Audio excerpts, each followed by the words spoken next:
Je vous retrouve aujourd'hui avec un nouveau tuto vidéo pour les ateliers de Karine. Alors aujourd'hui, je vais faire une page de scrapbooking. Ça fait depuis plusieurs mois que je n'en ai pas faite. J'avais peur d'être un petit peu rouillée et puis en fait ça revient vite finalement. J'avais envie de travailler avec le die cœur de cette collection en faisant une mise en page vraiment axée sur ce motif-là. Et puis j'ai pioché j'ai regardé dans mon stock de photos voilà, ce qui m'inspirait. Puis je suis tombée sur ces photos-là avec mes lunettes de soleil en forme de cœur. Je me dis voilà, on est plutôt raccord. Donc j'ai choisi, j'en ai deux de la même série là sous des angles différents que je vais utiliser sur la même page. Et en fait, mon idée, c'était de travailler un combo couleur plutôt dans la même gamme, la même gamme du cercle chromatique. Donc, je vais travailler dans les roses et je vais tirer un peu, voilà, un peu vers le violet. Donc, j'ai choisi trois couleurs de Spray Lindy's. Ici, alors j'utilise les versions spray pour aller plus vite parce que je veux juste me faire des rectangles de couleurs pour faire mes découpes de cœur, là vous les voyez. Mais vous pouvez très bien utiliser les versions, les mêmes couleurs en version peau poudre.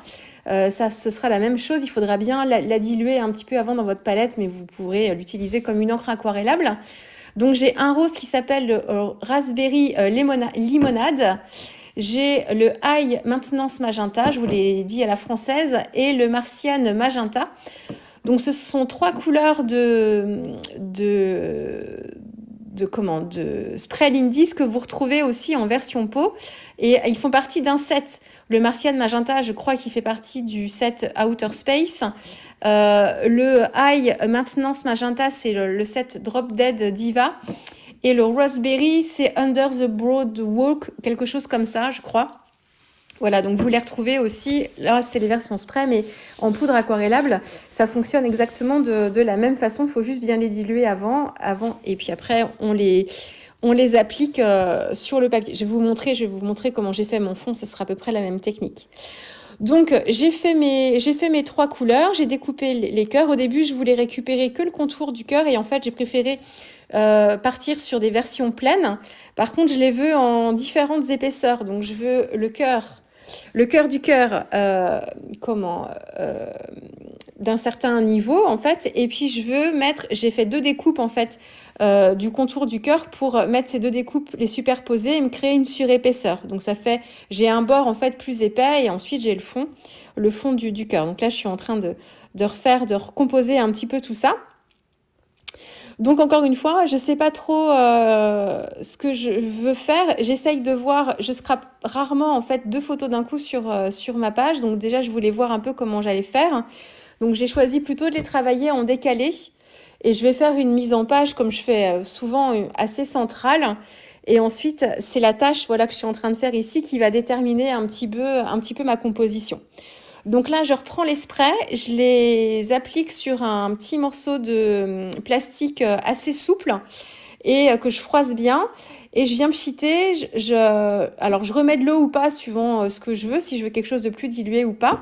Je répartis bien en fait la couleur pour éviter d'avoir plein de petites gouttelettes partout, parce que je vais en avoir quand même en répartissant bien la couleur. Et j'applique ma couleur, d'abord le rose le plus clair, et je remonte comme ça pour aller du plus clair jusqu'au plus foncé ou le plus soutenu. Je repchite un petit peu d'eau, donc je ne sais plus si j'ai utilisé le brumisateur ici ou mon spray, peut-être mon spray classique d'eau.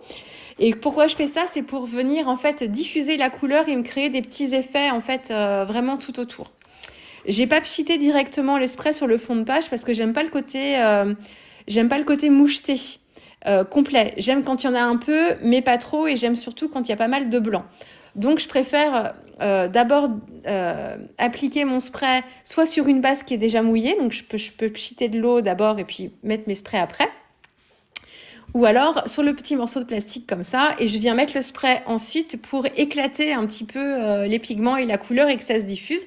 Je peux avoir un petit côté moucheté en faisant ça d'ailleurs, mais il est plus contrôlé et il se diffuse moins. Donc ça, c'est pour le fond. Donc vous voyez, j'ai du rose en bas et puis plus je monte et plus j'ai une couleur un peu plus soutenue. J'ai travaillé les effets de texture avec le pochoir de la collection qui représente une roue chromatique justement, que j'ai appliqué avec 2 Distress Oxide.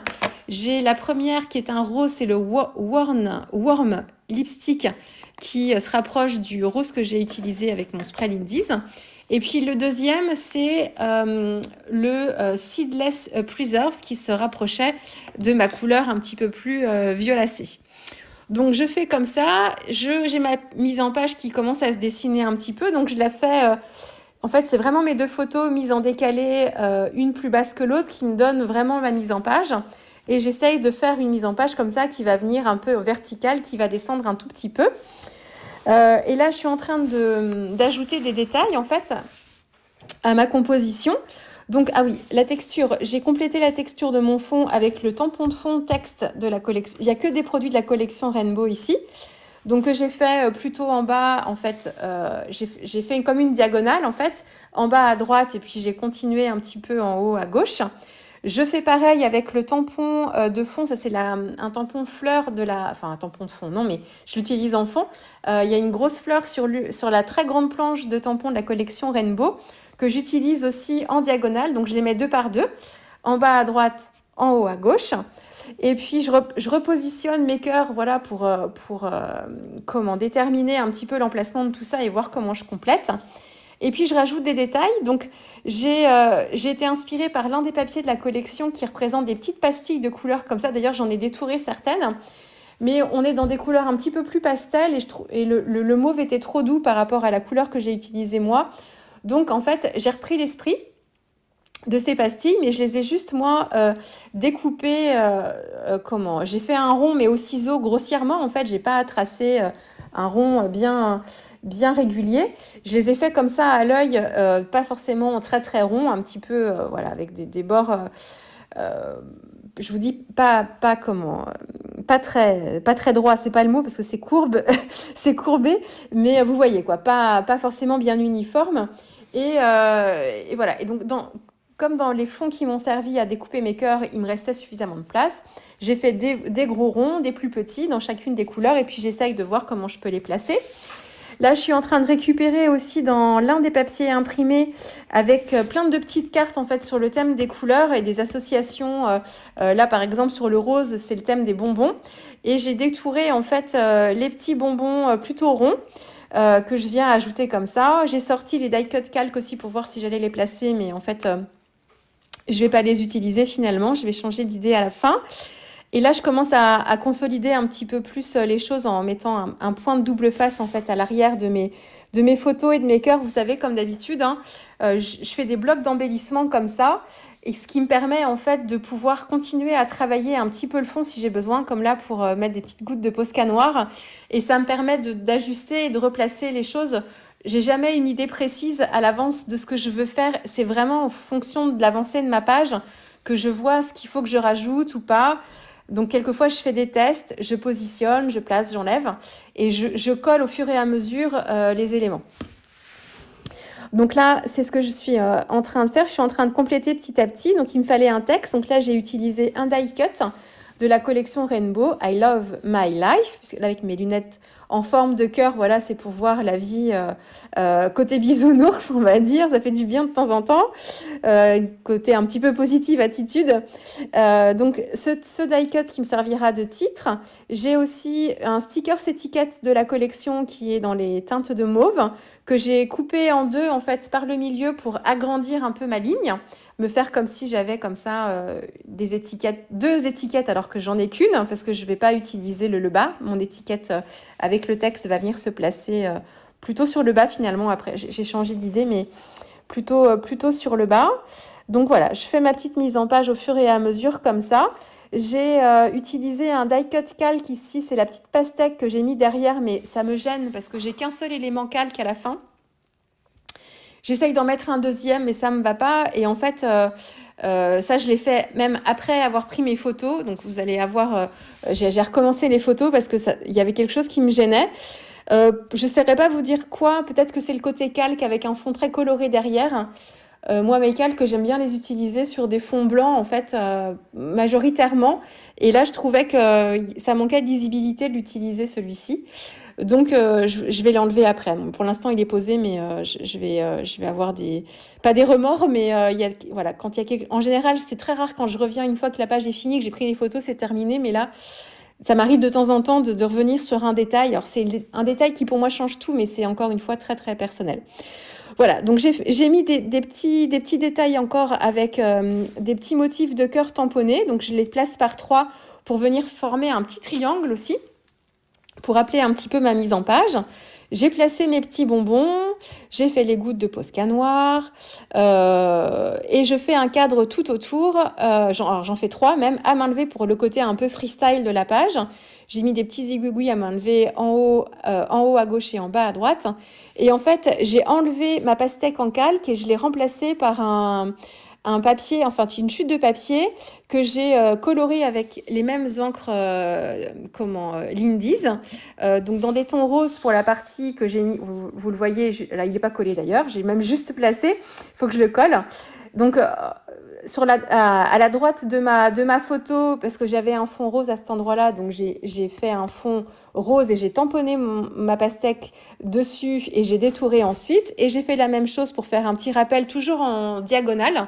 Là, j'ai pas besoin d'utiliser 3 éléments. Pour moi, je fonctionne en diagonale, vraiment. Donc, avec une symétrie. À droite, à gauche, et pas l'une en face de l'autre, mais vraiment en décalé, pour rappeler un peu la mise en page. Et donc, j'ai fait la même chose. Donc, je colore d'abord mon papier avec les 2 encres Lindy's qui sont plus violettes comme ça en haut. Pourpre même, on pourrait dire. Je tamponne mon motif, je détourne et je le place. Donc c'est vraiment, voilà. Et du coup, ça me permet d'atténuer un petit peu le fond, d'adoucir un petit peu le fond aussi avec mes tamponnages de fleurs. Je préfère ça, en tout cas pour moi, je préfère ça comme ça. Voilà, et puis c'est tout ce que j'ai modifié à la fin. Voilà, j'ai juste enlevé le calque et je l'ai positionné à un autre endroit, du coup ma pastèque. Je ne l'ai pas mise en haut, je l'ai plus redescendue pour respecter encore un peu ma mise en page qui était en diagonale et qui descendait comme ça avec ce côté un peu grappe, quoi, un peu vertical. Voilà, je pense que je vous ai tout dit, ça m'a fait du bien de reprendre une petite page de scrap. Hein. C'est comme le vélo, ça s'oublie pas, mais j'avais un peu peur, mais ça s'est bien passé. Oui, je pense que j'ai fini. Ouais, je pense que j'ai fait le tour de ce que je voulais vous dire ici. Je vous laisse avec les photos. J'espère que cette petite page tuto vous aura plu. Donc, n'hésitez pas. Hein. Les sprays Lindy's sont très pratiques. Mais si vous avez les poudres Magical, ou pas que les poudres Magical d'ailleurs, mais tout ce qui est infusion, et puis également tout ce qui est les shimmer powder aussi, tout ça, ça fonctionne très très bien. Les brochaux aussi. Vous pouvez utiliser les mêmes techniques. Moi, j'ai pas utilisé ici l'effet poudre, mais plutôt l'effet aquarelle. Donc, n'hésitez pas, ça fonctionne aussi très très bien. Vous pouvez mettre aussi vos poudres dans un petit vaporisateur, comme les mini misters par exemple de chez Ranger, des tout petits vapos. Et vous pouvez faire aussi vos propres encres en spray en mettant un petit peu de poudre dans le fond, un petit peu d'eau. Pas trop d'eau au début, essayez de voir un petit peu, autrement ça peut être trop dilué et vous pouvez avoir l'effet spray du coup un peu comme vous le souhaitez. Voilà, j'ai fini de vous dire tout ce que je voulais vous dire. Je vous laisse avec les dernières photos et puis on se retrouve très vite avec un prochain tuto pour les ateliers de Karine. Au revoir.